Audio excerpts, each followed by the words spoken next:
The first balance update for the Dwarves of Runenburg DLC just dropped, and it's time to talk about all the things that changed.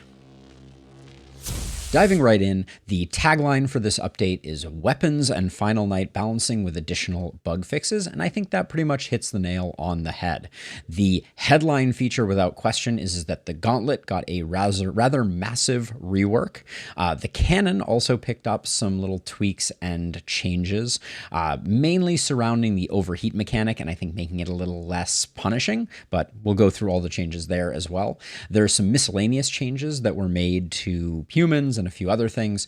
The Runenburg map was rebalanced so that I think the nights leading up to the boss are going to be a little more difficult, and the final boss is going to be a little easier. And then last but not least, we got a handful of bug fixes that do not check all the boxes of all the bugs that I've found, but are a great start. So let's start with that headlining feature and talk about the Gauntlet. The first note on the Gauntlet is that it is getting a rather massive increase to its base damage across all of its variants.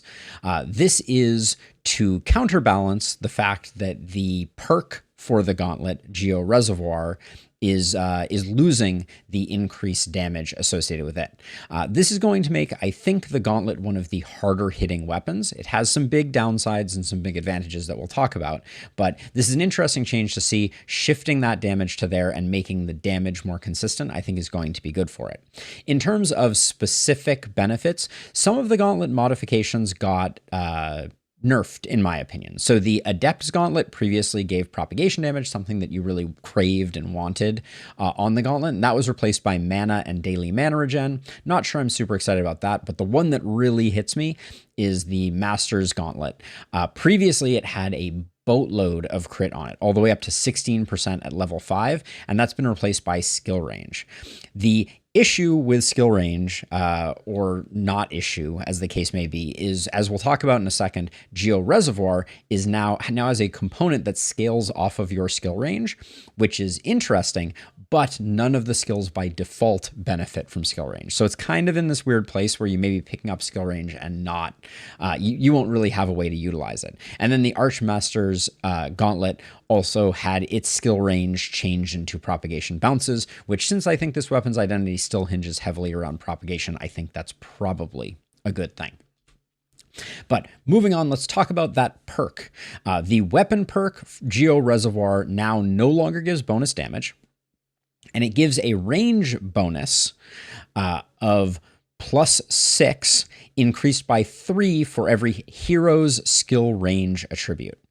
It took me a minute to understand what they were saying here, but basically the idea is you can think of range as a statistic on the item and skill range as a statistic on the hero, and those two are added up.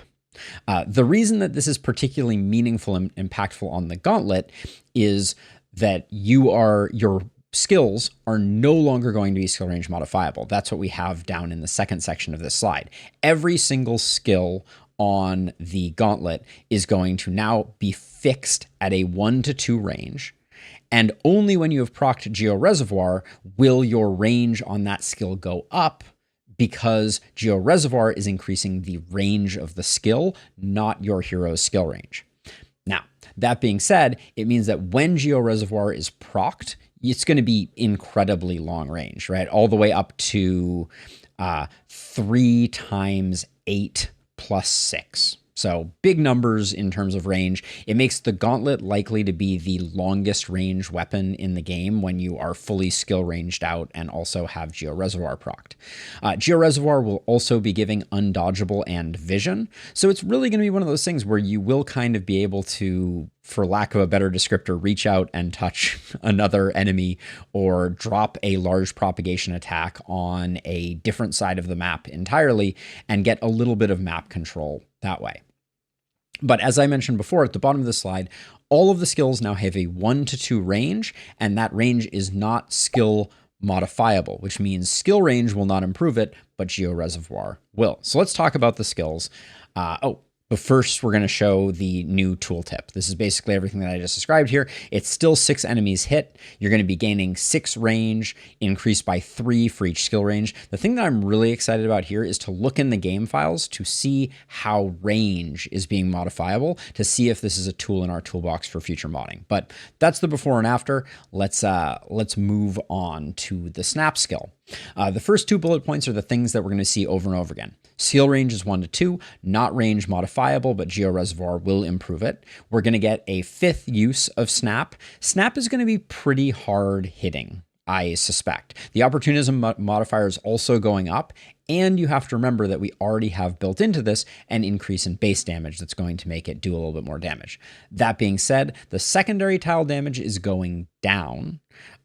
And we're seeing a debuff added to the secondary tiles of another resistance reduction. So in addition to You're Next and the Tome debuff, we now have a 3rd way to proc resistance debuffs, which I think is really interesting, because in contagion builds, I don't think the tome is necessary. Contagion / opportunism / sadist builds, I don't know if the tome is the best weapon to be using to stack resistance, but being able to drop contagion on one of these debuffs from Snap and then start spreading it, we may start to see a more interesting way of stacking up that negative resistance, which in turn makes you do more damage. As a brief note on resistance for those who haven't been around for a while or weren't aware, your hero's resistance reduction cannot put a enemy negative on resistance, aka turn negative resistance into an increase to your damage. But as a debuff, originally just from the tome, but now from the tome, You're Next, and Snap, you can stack up negative resistance, and it will actually result in up to a 50% increase in your damage. So Snap, it's interesting now. I think there might be something to it. Its shape is still awkward. If we bring up the 2 tooltips you can see here, we're seeing a big increase, right? A 30-point increase in Snap's base damage, which is great. It is no longer range modifiable, and it still has that T shape that I suspect is going to remain a little bit awkward.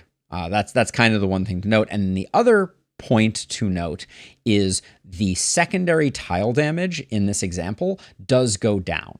It used to be 40 to 54. Now it's 29 to 34, which I think means that it is less likely for the secondary attacks to actually cannibalize your contagion, which was the big problem. The big problem was you were putting your contagion on the main target, and then when you killed it, if you also killed the 3 behind it, you weren't going to have an easy time.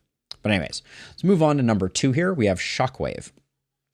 Shockwave has been changed in the same way to be a 1 to 2 range, and then also have the ability for that range to be increased by Georeservoir. I think this was something that I might have mentioned in my original review of the Gauntlet, that I thought that this might be a very smart way to change things. So I am excited to see how it plays and see if it works as well as I was hoping. We do see the AP cost go up on Shockwave from 1 to 2, but the mana cost goes down to 0, which I think means this is a buff early game and a nerf late game for Shockwave. The lack of mana, the mana cost is basically negligible end game when you had like a super strong propagate hero with a bunch of mana, but the AP cost is the like bigger limiting factor. That being said, the uses per turn was also decreased, which also I think hurts late game. You will only be able to cast it twice, but the bounces went up from 3 to 5. So it is going to be overall a more impactful skill, and it means that right out of the box, as soon as you take the plastic wrap off of your gauntlet, you'll be able to technically hit 6 targets, which means Georeservoir is not going to be gated behind a stat progression of getting a couple bounces.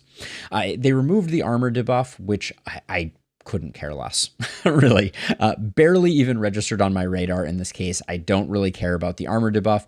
And they added a -1 move, which again, for a weapon that has an opportunism tilt where you're going to be using it with contagion, I think this is a really smart play. -1 move doesn't sound like much, but you spread it with contagion a couple times and all of a sudden it's paralyzing an entire portion of a wave and can be really powerful. The inaccuracy 2x on this one hurts a little bit, but we'll have to see how it plays. We're just going to need to stack a bit more accuracy on the gauntlet, apparently, to make it sing. This is what it looks like. No real surprises here. We see that the damage remained relatively the same, and now we have that 5x propagation, 6 total hits that we didn't have before, and the inaccuracy. I think overall this is probably like like I said, slight buff early game, and then it's going to fall off a little faster end game, but that may be okay. Geoc Canon gets the same treatment, 1 to 2 skill range, no longer skill modifiable. It did have its damage multiplier increased, and it added unblockable. I think that's some good flavor. Unblockable can be very strong in some cases, so I think that's great. And then the damage multiplier going up just means that this attack, when you use it, is actually going to hit harder. It is, if we go on to look at it, it is orthogonal in its targeting, which means that Geoc Canon is going to be very hard to target another side with, right? You're not going to be able, like, unless you're shooting across the base, which you might be able to do with what, like 24 range or whatever it happens to be. You might be able to shoot across the base and like drop a geo reservoir on the exact opposite side of the map that you're on currently, but you wouldn't be able to say target either of the diagonals or something like that. So Geoc Canon, interesting place. The 3x inaccurate still makes it a little tough to imagine using too much, and the 6 mana cost is very steep, but I think it's interesting. Now we move on to the cannon. The cannon, I didn't expect to see much in the way of changes to the cannon, but here we are. So going through them in order, Overheat as a general entity has seen a bit of like a bit of a change. So first there's a buff in the form of the speed at which you acquire heat will now be +4 for each AP and mana that a skill costs rather than +6. So you're going to overheat a little bit slower. But the flip side of that is that your Fire Blast damage is now going to do less. Fire Blast is the point blank AoE that happens after you use a skill while currently overheating. And so that got about a 20% nerf, give or take. I'm not sure why. It was a very interesting skill in the early game. It was one of the better ways to utilize the cannon. And now I'm not sure. I think ultimately this is a nerf because like in cases of like using rocket jump to jump into a cluster of enemies, the Fire Blast was often doing more damage than the rocket jump landing. Cannonball had its overheat health cost reduced from 16 to 12. That's going to be a consistent trend everywhere. We're going to see the health costs go down. Rocket Jump also saw health costs go down, but also is now range modifiable. This is big. I think this is a huge buff for Cannon.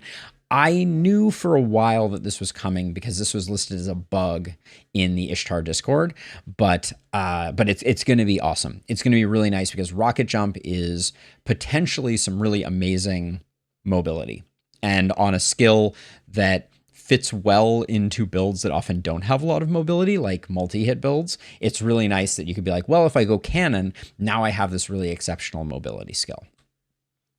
On the second half of Cannon stuff, we have Mortar saw its mana cost reduced by 1. I think that is awesome. It felt so expensive. The 2 mana cost felt surprisingly expensive, especially early game.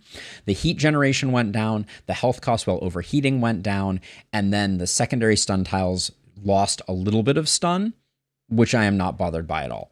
I still want to try. I have yet to try a build where I go like Cannon Power Staff or Cannon Two-Handed Hammer and try using that stun to kind of like immobilize enemies. But I think Mortar, this is a nice buff to Mortar overall. And then Armageddon, a skill that I did not expect to see any changes to at all, got some really nice stuff. So first of all, its mana cost went down and its heat generation went down, both really nice. So now it is 3 AP and 3 mana to cast it. But the big surprise here is adding vision to the cannon. I think this is an awesome change because it gives it another little bit of value when compared to, say, Magic Missile. It's a little more scattershot. It's doing a little less damage to a larger number of enemies. But the fact that now you're going to have more flexibility with where you target it, because you're not going to have to worry about like blockers preventing you from like stacking it within the horde and those types of things. I think this is a very nice change. So overall, I think the cannon got a nice little buff. In terms of miscellaneous changes, Human heroes can now jump over runestones. Thank you for this. I would love to see the same treatment done with lit soul vessels so that humans can jump over them, but we're just going to have to wait and see on that one.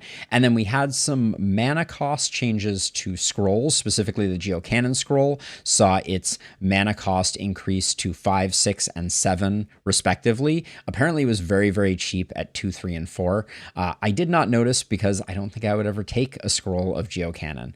A 3x inaccurate skill on a hero that's not necessarily built for accuracy because they're not using a gauntlet that suffers greatly from inaccuracy. I don't know. I'm not sure Geoc Canon is one that I would ever pick up. Also, with the Geoc Canon scroll, you can't benefit from Geo Reservoir, to my knowledge. So not exactly sure how Geoc Canon fits into the mix. Maybe you give it to a Blood Mage and it's kind of powerful. Armageddon also saw its mana increase to 5, 6, 7. I think that's totally fine. I'm not entirely surprised. I still think Armageddon scrolls are very strong, especially on like hand crossbow wand users. Now on to the map changes. So Runenburg there's been a lot of discussion about what people think of Runenburg. I was of the camp of people saying that I actually think Runenburg was in a pretty good place with a few notable exceptions. And I actually think they addressed some of them here, so I'm pretty thrilled. I wrote a big, long review on the Runenburg map and what I thought about it. But basically what they did was they took the non-boss knights and adjusted the difficulty, and I believe it was an upward adjustment of difficulty. We'll talk about how they did it. So it now should be more in line with the final night. So at the moment, they're trying to smooth it out so you don't have this big cliff where it's like easy, easy, easy, boss knight, really, really difficult. They fixed the knight slider progression, aka the boss meter on Runenburg, so when new corrupted runestones appear, the slider will now progress. So previously, there was a bit of like a yo-yoing back and forth, and the devs did confirm that that was intentional, but it led to a lot of player confusion. So now, every time, basically the progress bar for the final night is segmented by the number of runestones that are going to spawn, and every time one shows up, you'll see that progress move forward. The boss knight's pacing and difficulty have been improved. It should now take less turns to defeat. This one is certainly interesting. The big challenge here that we're going to find out tomorrow when we play through this, that I'm very curious about though, is if the night is ending, if the night is ending significantly faster. So if rather than it being a 12 turn, it was 11 or 12, I think it was 12 turns. If rather than being 12 turns, it was 7, are the bulk of the enemies actually going to make it to the corrupted runestones and to your base to apply pressure to make things feel scary? We're going to have to wait and see. But right now, I'm worried that the boss knight may have become inadvertently a little easier. Next bullet point is there are now more enemies on nights 2 through 7, mainly tier 1 enemies, which means the horde will get, which means the heroes will gain more experience before the boss knight. This was a huge piece of feedback that I gave, that I basically felt like Omen of Growth was all but required because you could get to the boss knight with severely underleveled heroes. So this is a very welcome thing, but it is also part of why I think the non-boss knights leading up to the final night are going to be more difficult because they're adding more enemies to them. But it sounds like it's mostly cannon fodder enemies, so maybe it's not that much difficulty, but a lot more experience. And then night rewards start at higher values for both items and resources, which is fantastic news. This basically just means that I think we're going to potentially get more corpse piles and more gold and materials, which is really important with shorter nights. So you can think of Runenburg as having a little bit of Glintfine flavor mixed in the sense that Glintfine, every night you can kind of think of as like 1.7 nights or something like that. And here it feels like Runenburg is going to be following in its footsteps. The last change to Runenburg is that runestones are going to be more visible. The corrupted runestones, the purple runestones that you need to kill to get the dwarf statues to become vulnerable are now going to be showing up. This is the expected fix that I thought was coming. We talked about this, I think, in the video where I reviewed Runenburg, but they needed to do something like this because it was easy to miss them. It was easy to have a bulky stand in front of them, and you're like, where's the last runestone? I can't see it. I do think that this is a bit of a Band-Aid solution. I think it's good that they got it out there so that people are playing it and they're not having to deal with this anymore. But long term, I think we need a better fix for the chaotic visuals of the game. There are certain landmarks that you need to interact with in order to beat any of the given boss knights, and it would be amazing if, say, the left alt key allowed you to hone in on where those things were so they don't get mixed in the like frenetic craziness of the visuals of the game. But either way, it's a welcome change. I think it's a good thing. It's going to help out with Runeberg. In terms of bug fixes, I'm not going to go through all of them. I will note that they did fix the collateral damage medal. If you were on my stream, I think I have killed at least 2 heroes by accident trying to make collateral damage work. And it was not working. So at least now the collateral hit skill can no longer target another hero and also had its AP cost removed. It was a real kick in the pants when your hero missed a target. Because they missed a target, they lose an AP because collateral damage procced and collateral hit took an AP from them, and then they use that AP to kill one of your other heroes. It was not a good sign. So go figure. And then on the second page, there's not really anything to talk about major here. I will just say that I'm always excited when I see the lifetime stats panel getting a little bit of love. In this case, it was blocked damage was not being reported correctly in lifetime stats. I think it's fun to look at the lifetime stats of heroes at the end of runs occasionally, but you can always pause here and look at these if you want to, or the patch notes will be linked in the video description. This is more of a PSA than anything else. There's a PlayStation controller fix that is a file that they have linked in the patch notes that you can use. You can copy it into your game directory in order to make the PlayStation controller on your PC work the way that you expect it to. When I first saw this, I thought that maybe we were getting an update to the console version because there are a lot of outstanding bugs with the console version. I'm looking at you, Corpse Pals, giving level 1 gear. But sadly, this is for people who play on controller on PC. Insert the Tobias from Arrested Development. There are dozens of us, but let me know in the comments if you are a controller last spell player. I'm curious what you think of it. So closing thoughts here really quickly. Gauntlet needs some testing, but I am cautiously optimistic. I think it could be fun. It could be cool.